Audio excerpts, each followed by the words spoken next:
in a galaxy far, far away.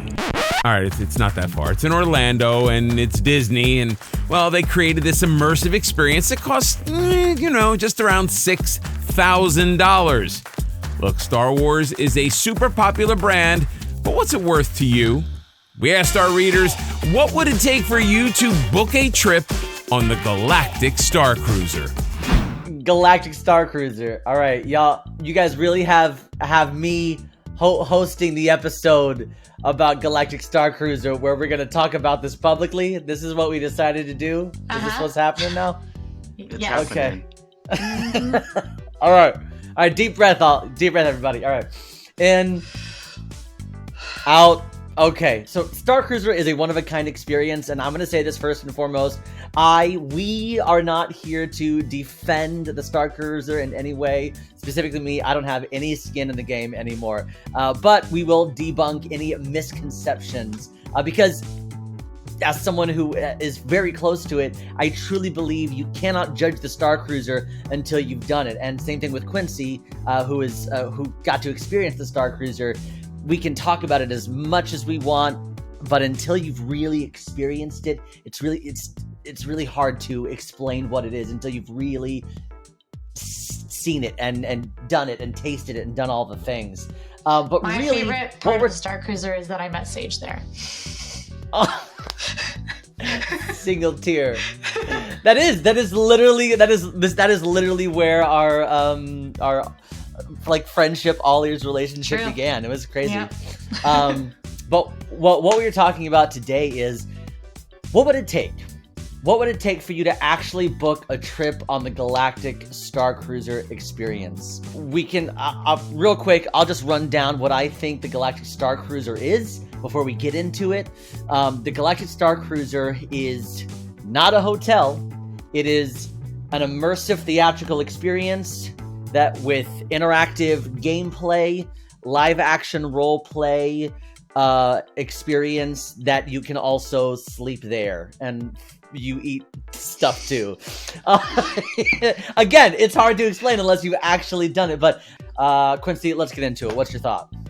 All right, so for me, I've talked about this on the channel in great length. I absolutely loved the Starcruiser. I think it was one of the most exciting things I've ever done in my life. It was one of the most fun few days I've ever done in my life. And I was working. I was actively covering Starcruiser. I was on my phone the entire time, texting everyone. If I actually could dive into it, it blew my mind with me working the entire time. So I absolutely love Starcruiser. And I would do it again in a heartbeat if it did not cost $5,000 to $6,000, which is what a lot of people have said. What the one thing it would take to book a trip on the Galactic Starcruiser is that price coming down. The Galactic Starcruiser is one of the most controversial topics to come out of the Disney company in a while, mainly because of that price. When it was first announced, everyone was thrilled. There was no con, there was no anti to the Star Wars hotel. Everyone was like, this is exactly what we want. But then when those prices were announced, it suddenly became incredibly controversial. And I think that's because there are a lot of people out there who really wanted to do it, and just as soon as they saw those prices, realized it wasn't ever going to be something accessible to them. Kind of like Sage said, it is important to note that this is an on-land cruise experience more than a hotel. Your food's included. You dock at Hollywood Studios and have an excursion on Batuu. It's much easier to think of this experience like a 2-night cruise than a 2-night hotel stay, which also helps with the pricing a little bit, although it's still more expensive than a lot of Disney cruises are. But it can get very pricey. As our reader Heather S. said, she would love to do it if there was a huge price break. It's just way too expensive despite the immersiveness, especially for a family of 4. More people you get in a cabin, it's actually cheaper per person per night. So it's just kind of hard to think about, but if you think about it like a cruise, it's a little more understandable. Included in that price, all of your hotel amenities, all food, all entertainment, both virtual and live, all non-alcoholic beverages, valet parking, free admission to Hollywood Studios for 1 day, lightning lanes for Smuggler's Run and Rise of the Resistance. I actually wrote a post breaking down the pricing for Starcruiser and where that spend comes from, and you really end up only paying per person under $1,000 for the actual experience. Otherwise, you're paying like for a deluxe hotel room, your food, the ticket, all of that is what is most of the price. And then it's just a little bit of a premium for this incredibly immersive experience, including all of the like live actors who are there, who are incredibly talented, especially one of them, whose name is Sage. They're all amazing. Hair flip. It says all entertainment, both virtual and live. Yeah, they're live actors, but do you want to talk about does anyone want to talk about the virtual entertainment that's there as well? Sabacc. I mean, there's other stuff too, but I'm a big Sabacc player. Let's talk about Sabacc player. I actually was a horrible Sabacc player. So on Starcruiser, there's a virtual holographic Sabacc table where you can sit in the bar and play Sabacc with other guests, or like Chewbacca if he's around. But I was so bad at Sabacc that a stormtrooper was watching me play, and I was like about to select my next move, and the stormtrooper went. And I was like, what do you mean? I'm going to win. And he was like, no. I turned out I was playing the game wrong for the entire cruise. But there's also like, there's like that actual game that you can play. And then there are a lot of like technologically advanced experiences. Bridge training is a really huge one, where you actually like help to fly and defend the ship. There's also the lightsaber training, which is obviously a huge one because you get to wield a lightsaber and the Force a little bit. So all the missions, they're coming from the live actors, but when the live actors aren't in front of you, they're messaging you on your data pad and giving you and continuing to further the story and the games and the entertainment through the data pad. So that's virtual and live entertainment. It's very cool. So I saw a lot of faces when I was talking about money. RJ and Fry, you guys haven't done Starcruiser. So what are your thoughts on those prices? That's why I haven't done Starcruiser. Listen, I am a huge Star Wars fan. I love Star Wars. Listen, I grew up watching this franchise. And so it hurts my heart that I haven't won the lottery yet, and that I'm not a millionaire, and that I don't know, Paris Hilton who could just like pay for me to go on it, because it's super expensive. And when you really think about what you can do in comparison to a couple of days on this luxury cruise in Walt Disney World, it does beg the question, is it worth it? I agree. So for that amount of money, first of all, I love Star Wars. I was on opening team of Galaxy's Edge. I love Batuu. I love everything that's going on here. I'm a big fan. However, with that price for 2 days on the Starcruiser, I would expect Kylo Ren to come out, rip off his helmet. I need it to be Adam Driver for it to be worth it. If it's not Adam Driver, that price is not worth it.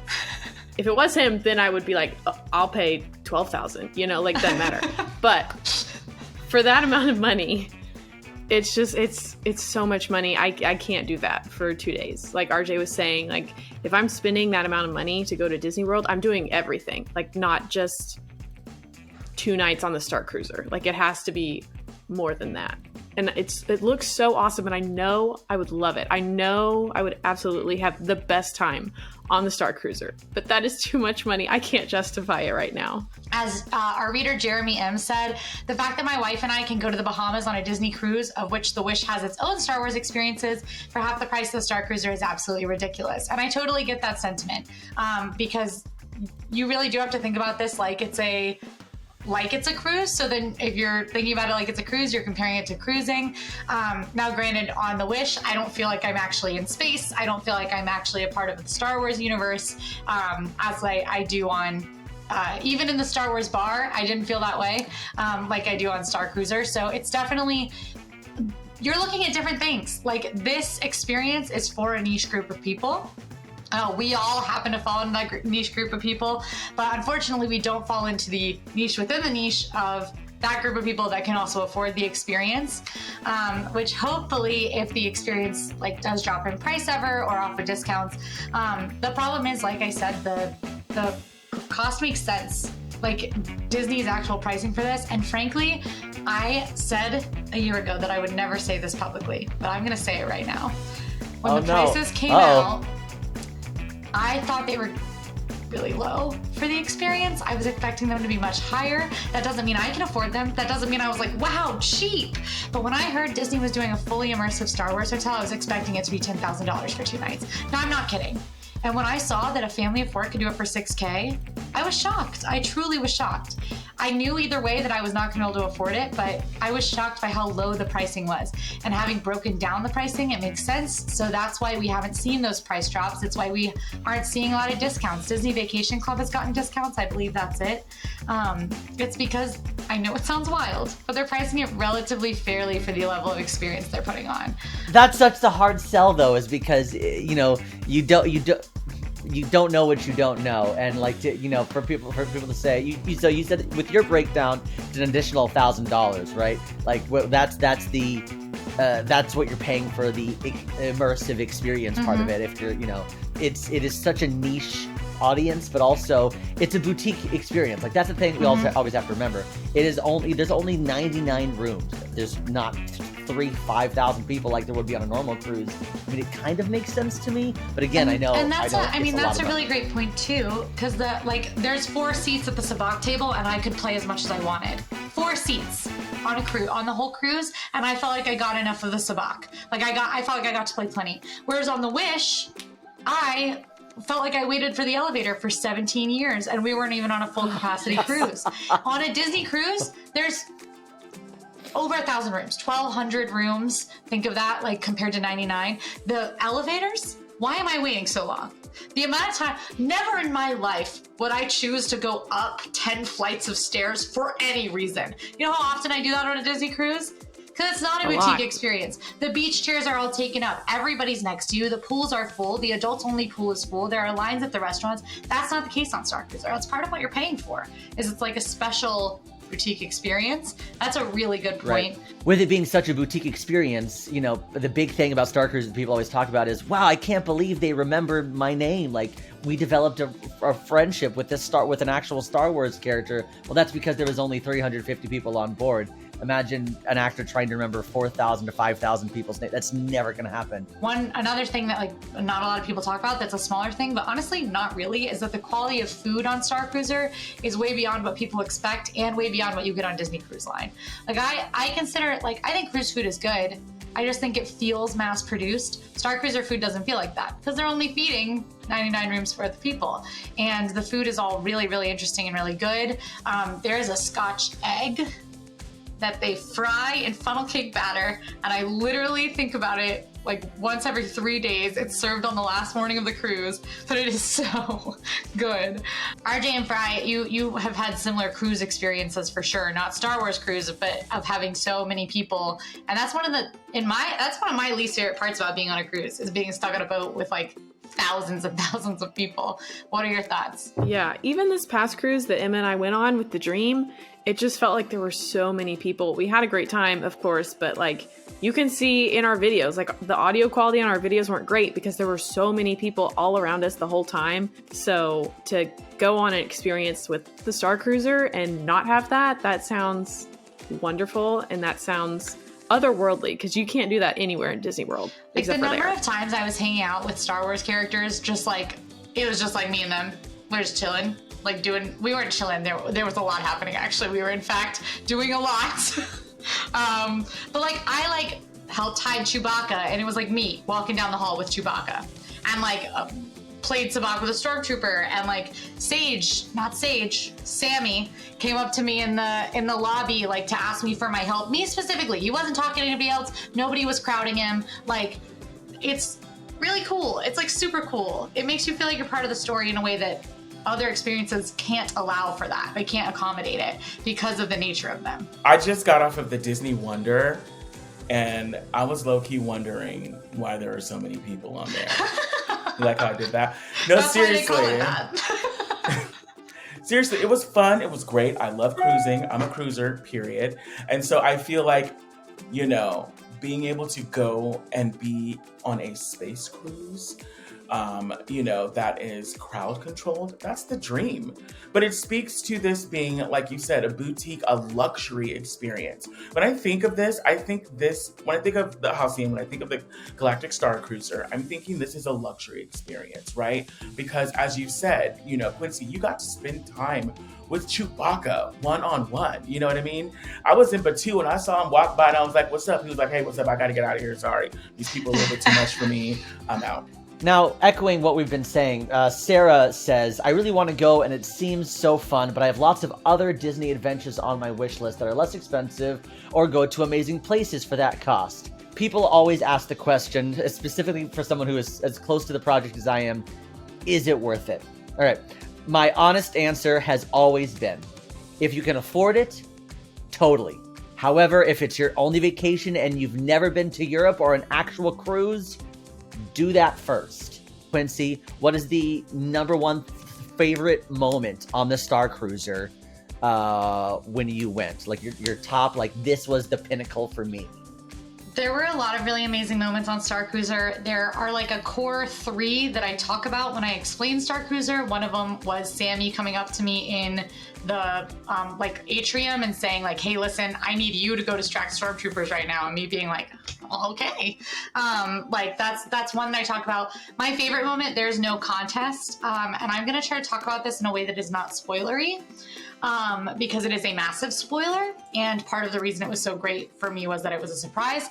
But there are a lot of things that can happen on Starcruiser based on the different paths you take, the different characters you connect with, that are different from what other people will experience. They are smaller groups.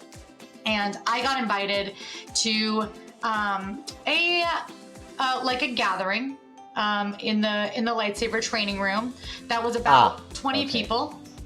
And I went down there and everybody was being super hush-hush. It was for people who were siding with the Resistance, and everyone was being super hush-hush. They were like, listen, this is a fan club meetup. We're just big fans of Gaia, the Galactic Superstar. We're all just fans. And they got us all into this, we're all just fan story. And we were brought in, and the less spoilery part is that Rey was in there. It was the first time I had seen Rey on the cruise, and I was in a room with 20 people and Rey, and it totally shocked me. But this experience, you do help to sort of work with a Jedi artifact, and something happens when that Jedi artifact is accessed that, I'm not exaggerating, as a Star Wars fan, but not even a Star Wars super fan, brought tears immediately to my eyes. Was hitting me in nostalgia that was so insane. My jaw dropped, and it stayed dropped the entire time. I could not believe what I was seeing and experiencing in the small room. If you do want to see that experience, you can see it on our video on the channel. It's a spoiler alert, so do not watch that if you don't want spoilers for Starcruiser, but it was absolutely amazing. I was crying afterwards. As a Star Wars fan, it was unbelievable. And that kind of thing happening, the fact that was totally a surprise to me, that it was limited to so few people and was such a unique experience, it made me feel like I was in Star Wars and a part of something in a way that it's insane that an entertainment experience can do that. So that was my favorite moment. Sage knows what I'm talking about. If you've seen our Starcruiser coverage videos, you know what I'm talking about. And if not, you can go watch if you would like to know. But that was definitely my favorite part. It was a very small group. Not everyone got to do it, and it was awesome. Girl, forget the marketing team. You just sold everybody on that. Correct. Okay, because I refuse to watch the videos in hopes that one day I will be on that. But that was pretty, girl. You got me I'm gonna have a sign outside the entrance. Will staying for access. Listen, 'cause you told me on that. Snap for that. What's surprising is that the thing that Quincy maybe potentially loves the most, this interactivity, this fully immersion, kind of situation, a lot of people actually they just don't want it all, which is odd to me. But a lot of people actually said. They just want a Star Wars hotel. They don't want any immersion whatsoever. I'm kind of split on this because I feel like my life is immersion. Everywhere I go, I consider myself to be in a musical. No one's singing and dancing. physically no one's singing and dancing, but in my mind, like I'm buying groceries and the checker's like, here's some bread, and like, so I'm here for complete immersion. But let's remind everyone that the Galactic Starcruiser is not a hotel, y'all. It's an immersive experience, but some people, like my girl Karen B, are not really into that. She said, I would be interested in staying in a Star Wars themed hotel, but I don't want a LARPing experience. If they had just built a themed hotel overlooking Galaxy's Edge that included a couple of themed bars and restaurants, it would have been hugely popular. Now, for all of those who are like, what is LARPing? LARPing actually it's an acronym for live action role play. And you're a part of the story, y'all. Y'all are literally walking into a movie, if you will, to a scene, and there are people who have extensive knowledge and training on their role, and they are that role. We see Sage now, but Sage wasn't Sage on the Galactic Starcruiser. He was whoever he was, and so.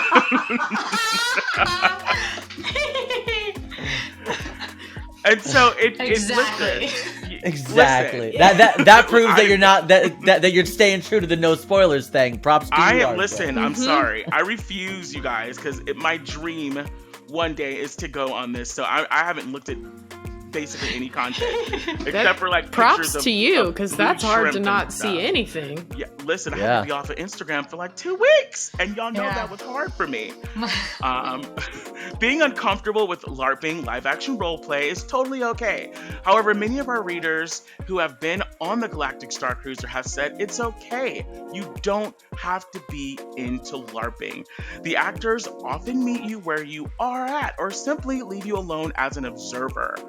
Ginger S said, I went last April, and you can be as much or as little involved in the show elements as you want to be. Several people opted out of that and still enjoyed their elements. Yeah, I've never LARPed. I'm not a LARPing person. You don't have to be a LARPing person to like this, but I am somebody who enjoys getting into the story of things. When I go to Disney World, I'm like thinking about like, oh, that is Cinderella lives there. You know what I mean? Like, I don't look at that and think, look at that fiberglass castle. Like, I let myself suspend disbelief and enjoy experiences like that, and that's how I like to enjoy them. And it's totally fine if you don't, but this experience is for people like me who like games, who like feeling like they're in movies, who like suspending disbelief and getting a little silly and playing. That's what this experience is for, and I don't think that it's worth the price if that's not what you're interested in. I don't think Disney right now has an offering that is a Star Wars hotel experience that doesn't have that is geared at just being like a cool themed hotel. The actors actually go through 3 to 9 months of immersive training where they're taught to literally see your energy, and if your energy is like, hey, I only want to be in this much, then they're trained to literally say, okay, I'm going to give them eye contact and slight conversation, but they don't want to go help Chewbacca. That's totally fine. But someone who has an energy or a persona of like a 10, we're taught to literally meet you exactly where you're at. Immersive is an invitation to play. That's all it is. You're welcome to accept that invitation, but you don't have to if you don't want to. I also want to note, I hear a concern a lot of times from introverts about this experience who might want to accept that immersive invitation, but don't feel that comfortable interacting with strangers and getting really big and shouting and stuff like that, which a lot of the experience has aspects like that. I want to sort of in my experience, I wouldn't be as worried about that. I am actually an introvert. I don't like talking to strangers. I have a really hard time. I really love talking to my friends. I'm extremely social with the people I know, but I really don't like meeting new people. It makes me anxious. So I was nervous about the cruise because all the characters, those are new people. When I met Sammy, that was a new person who I had to talk to. And I hate talking to new people. And so that is something that I really, really dislike. And one of our team members who I was on the cruise with, also incredibly introverted, does not like talking to new people, just as it's not her jam. And that part, there are adjustments made for that if you're willing to accept that immersive play invitation, you don't necessarily have to talk to everyone to get a full experience at all. Like Sage said, they will meet you where you are. If that's the kind of vibe they're getting from you, you will be met there and you'll be comfortable. So that's one thing that I think, if an immersive experience sounds interesting to you, if that kind of level of play sounds interesting to you, but you are scared from a social perspective, from an introverted perspective, don't let it deter you. It's a lot less scary than you think it is, and you won't have to do things that you don't want to do in the way that you might think. So that's a big disclaimer I just want to share, because I have heard that from a lot of people saying, I would love to do it, but I'm so anxious around new people. Like, same. But it was cool. It was cool. It's so funny because I just want to say this really quick. I have a friend who went on the Halcyon, and I was like, "Are you gonna dress up? Are you gonna talk to everyone? Are you gonna go in the little secret rooms?" And she was like, "I personally am just a real life extra." She's like, the people you see in movies who are just standing and gasping at everything and are like running away and may possibly get in danger. She's like, that's me. She's like, I'm the character you don't see on the screen. I don't talk to anybody, but I'm there and I'm having a good time. And I think it's, important that you said that, because, it mentions that you too can be a real life extra if you want to and have a great time. Stephen T says, I've been and it's fantastic and hope to go again someday. However, I could see them changing it to just a themed hotel during non-summer or non-weekend less busy times for a much cheaper rate. And I think it could be very popular. I don't know, is that a conversation that was ever had, Sage? Like, is someone on the inside, because this is not a hotel, right? It's an experience. This is not a hotel. It was not built to just be a hotel. Our reader Deb O says, I love Star Wars, but I'm not into role-playing and would be very uncomfortable feeling compelled to. Listen, Deborah, you ain't got a role-play girl, okay? Be an extra. Be a real-time extra. Sit on the side, look, react, take everything in. There's no pressure here. You do not have to be completely immersed. As Sage Sammy said, the actors are trained to pick up on your energy and they'll go from there. While I was there, I was on opening team of Star Wars Galaxy's Edge. So that really helped me to come out of my shell a little bit more than a couple years ago. I'm more outgoing than I used to be. And I loved working at Galaxy's Edge so much because even then, Starcruiser is an extension of Galaxy's Edge. And we went through so much training for a couple months in order to let guests play just in Galaxy's Edge in general. One of the best parts about working in Galaxy's Edge was interacting with the guests, because when you go to Batuu, it's a new planet. Everybody who lives there has never gotten off planet. They don't know what Earth is. They don't know what Disney World is. They don't know anything about anything from Earth. And it was so much fun for me. Little kids would come up and grab their food and they were so excited. They were like, oh, we just got off of Tower of Terror. We loved it. It was so much fun. And I was like, Tower of Terror? What's that? And they were like, the ride, right down there, the big one, the hotel. And I was like, what's a ride?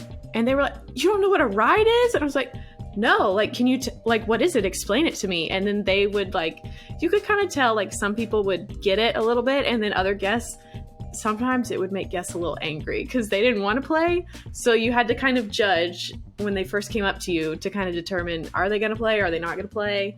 Or, even there would be the really intense, Star Wars fanatics, mostly older men who would come up and try to trick me. Yeah. I know my Star Wars. They can't trick me. They could not get me out of character even if they tried their hardest. Anytime anybody asked me something, I was like, oh, what's that? I've never been to Earth. Can you tell me more about it? And that was the most fun part about working in Galaxy's Edge. So we've talked about price. We've talked about, the immersion being potentially not right for some people. But now we're even getting as nitpicky as the actual story inside the Galactic Starcruiser. Star Wars fans, like Disney fans, they're very passionate about their franchise, which is great, which is awesome. But they're very specific even about what they love within the Star Wars franchise. So, when the Galactic Starcruiser takes place between the 8th film and the final film, so between Last Jedi and The Rise of Skywalker, when that first was announced, people were not happy. People wanted to live out that storyline of Luke and Leia and Han Solo. They wanted the first trilogy because most Star Wars fans are of that age. They grew up with that trilogy. That's what they wanted. And they don't necessarily love these newer films. So they were a little upset about that. So our reader William K said, if it was an original trilogy staging, I would be all in. Don't get me wrong, I think the current version looks great. But if I'm going to shell out that much coin, I want the nostalgia of what I grew up playing daily for hours. So a lot of our readers felt this way. A lot of just Star Wars fans in general feel this way. Don't get me wrong, we all love Han Solo and Darth Vader. But because of the immersive storyline of Batuu, that's where the Starcruiser has to take place. We can't go back in time to the first trilogy. It has to be this installment now. On top of that, this is a new storyline. So you are helping create this story, which is part of the immersion, which is part of the appeal. Again, Galaxy's Edge is all about putting you into the Star Wars story. So that's what Galactic Starcruiser does, even more. Like, so much more, putting you into the story. You are creating this new storyline. You, as the guest, are helping create that. We all know what happens at the end of Return of the Jedi, but you, as a guest, were not in Return of the Jedi. So, again, storylines here, they're not going to match up. Our team member who did go on the Starcruiser before, like Quincy was talking about, she said, which this is actually a really cool thing that I didn't even know was a thing until she told me, but she loved the end credit music playing as you get in the elevator to leave on the last day, because you have just finished your Star Wars movie. The story is over. It is completed, just like the end credits at the movie. Like, that is what's happening. So for me, like, that is really cool. Most people may not even realize that that's what's happening, but it's so much immersion, so much storyline. The story is ending, the story's over, so that's your end credit scene as you leave. I also want to say, like, to that point, like, with it being an established story, like, if you were to use these more established storylines, it would get, I mean, I frankly think it would have a really big effect on the immersion, for a very specific and weird reason. So the main characters that you see from the new trilogy, you see Rey, you see Kylo Ren, you see Chewbacca, C-3PO and R2-D2 are also featured. Like, you see these characters. The only one of those characters whose faces you see is Rey.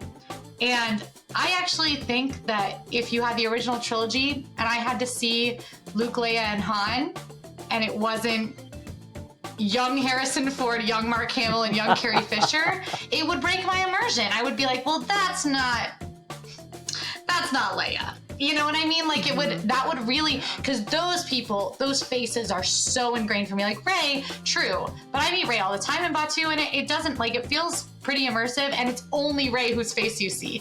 So I know that that's very specific, but for me, that would be a challenge, is like if I was having to talk to Luke and I was like, oh, that's not Luke. It would be another barrier to me feeling like I was in a Star Wars story. So with the immersion being so important to me, I think that aspect, the fact that you don't see as many faces, which you would have to using the other stories, it's a really big help to the immersion. And I just don't think that's talked about a lot, is like, that would have an effect for me, for sure. Also with the older movies that you all know and love, like, again, Han Solo, you know what happens. You know what happens during those movies. So there's so it's not like, wow, maybe the First Order can take over the ship. There's no element of there's no stakes. There's no element of danger.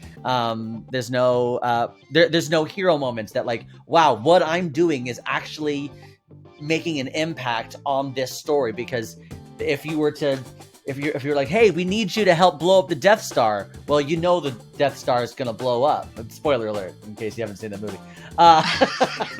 But you know the Death Star is gonna blow up. But for this, you actually don't know what's gonna happen. And to what Fry was saying about our team member who got to experience the Starcruiser a couple times. Yes, she was hearing the end credits, one right at the end of the finale, but two on her elevator on the way home, because it was not just the end credit to that voyage, but it was the end credit to your Star Wars film, like your story. Another one of our readers, Justin B, said, if it was set during the Clone Wars, then I'd be there in a heartbeat. Which that's a hot funny take, and I love it. That is a hot take. But funny enough, on March 1st, The Mandalorian actually made his East Coast premiere on East Batu. So maybe, who knows, could mean potential for more storylines with other trilogies. Nothing Y'all seen confirmed. that baby? But That's a good baby. I don't. RJ, I'm Oh my curious goodness. if you were to put the Galactic Starcruiser in like any movie or any Star Wars like spin-off like Rebels or whatever, where would you have the Galactic Star Wars like? Listen, Galactic this is Starcruiser? controversial, y'all, because I'm a OG Star. Look, I love the entire franchise. In fact, I have rewatched Mandalorian yesterday. But I would have to go with the original trilogy, and here's why. All that technology, y'all can go light speed, but y'all can't go backwards. Listen, why don't y'all go back speed? And I feel like, just come up with a story we haven't seen that's integral to the original trilogy. And they've done We this. could be They've there done for this with Leia and movies. Han's honeymoon. They honeymooned on the house We yacht. We could. could be there for that. And everyone And could I'm- just be like, what are you guys doing? Jeez. Right. Or something happens. I feel like there's, so many stories that they keep finding, that they can, talk about, or, things that we didn't know happened, and it just takes a little bit of imagination. I mean, we're getting another Toy Story, and I don't know how they're going to do that. Why? So I'm just Well, the saying world will it's never not- know. It's impossible. It's not impossible. Even if it was just a throwback night or just like a little quick limited experience where, you see a commercial of, Sammy on the house yet, and he's like, mistakenly, he pulls Lightspeed backwards and he goes back in time and he's in the middle of a huge battle, of the Death Star, and he's like, oh no, and it's like limited time at Disney World. Come experience the original trilogy and the story, $7 million. Another reader, Sarah M, said, I love the immersion. It's brilliant. But I feel as though if I'm traveling that far, I need my other parks too. And doing that plus my regular Disney bubble is cost prohibitive. So that's another point. Again, going back to our first round of discussion about cost, because it's so much money. Some people need a little bit more than just the 2-night immersion on the Starcruiser, which I understand. I get it. I will say on the other side of that coin, though, and again, I'm speaking about our awesome team member who gave us a lot of insights and thoughts about, her thoughts about going to the Galactic Starcruiser. That's what she said. She said she was so tired after their journey, it felt like they had been on Starcruiser already for a week, so they didn't need a second vacation after that. She said it's like the perfect, I don't have many vacation days vacation. That's so true, because like I literally, you asked me what my favorite moment was, and obviously like Starcruiser flashed in front of my eyes, like my whole experience. And I would, if I had to guess and I didn't know, I would tell you it was 4 to 5 days on board, because it's just so much happens. Like it's like, it's kind of like when you watch a movie and the movie is set over the course of like an evening, but it feels like it was like the longest story ever, like a whole complete story was told there. It's the same vibe there. Like it feels like way more than what it is. And I was tired afterwards. Tired. She I was was. not going I to- can witness. I was not going to any parks. I was not doing any pool days. I was laying face down in my bed. Truly, face down. Because again, that cost, you want to feel like you're getting your money's worth, so you have to do everything. You and gotta it do takes so everything. long. Yeah. It's like 12-hour days or more. Yeah. I literally slept both nights on the Starcruiser. I went to bed at 4 a.m. and I woke up at 6:36. Well, one, I had to dress up, so that took me time in the morning. And two, I was running uploads at night. So we were at night trying to aggressively upload to get to our team who were writing about the Starcruiser and editing our video and stuff. So it was like, it was 4 a.m. to make sure those uploads went through, and then it was like 2 hours of sleep. I'm up. Time to make me like an alien. This is a hot take, but recently they had their in-house travel agents and sales reps come on board and experience it for themselves, and they were just like, what is this? We had no idea. And this is a larger issue that I just feel like it's really hard to market something that's never been done before. So That's definitely the case. But I mean, with our audience, when our videos came out, everybody said, never would I have done this based on Disney's own marketing. But now that I've seen what it actually is that it's been communicated, which granted, like, that's our entire job. Our entire job is to communicate what you can expect on your vacation, the positives, the negatives, totally objective. We don't get any money for you going on the Starcruiser. Like, we don't get, our relationship with Disney is not affected if you go on the Starcruiser or not. Our job is to tell you if it's right for you or not. And so we are uniquely situated to be able to do that. So between our posts and our videos and us talking about it now, it might give you a better sense, but that was something that was major feedback for us, was like, I had no idea. I had no idea that this is what it was, and I never would have done it, but now that you guys have done it, I'm like, oh. Or people who thought, I love the idea of a Star Wars hotel, but this is not my jam. Like, it just wasn't communicated clearly, and it's still tricky if you're not reaching out to the right resources, like AllEars, like us here at AllEars. Like here. So, look, at the end of the day, is it expensive? Yes. But is it the last we will see of these immersive experiences? Absolutely no way. Disney has already hinted at some of these experiences, like these more experiences coming, so I'm excited to see how they improve and what they do in the future. The Galactic Starcruiser is canceling voyages, and starting in October, they've actually moved to only doing 2 cruises a week. Now, this is due to a number of reasons. Lack of capacity, rehearsals, not being as sustainable as they hoped. So that's the question. Did the Galactic Starcruiser fail? In many ways, yes. But did the Starcruiser succeed? Also, yes. Something like this has never been done before, and while it pushed the boundaries of immersive performance, gameplay, and experiential entertainment, this is not the last you will see of these kinds of experiences. Now, the Galactic Starcruiser was the guinea pig, for sure, but it's the guinea pig to the future of immersive experiences. Where we need to do better is educating people to what these kinds of experiences are, because at the end of the day, you don't know what you don't know. As well as making these immersive experiences more accessible to everyone. But I'm excited for the future to see what these next crazy immersive experience comes next. Want more info for your next trip?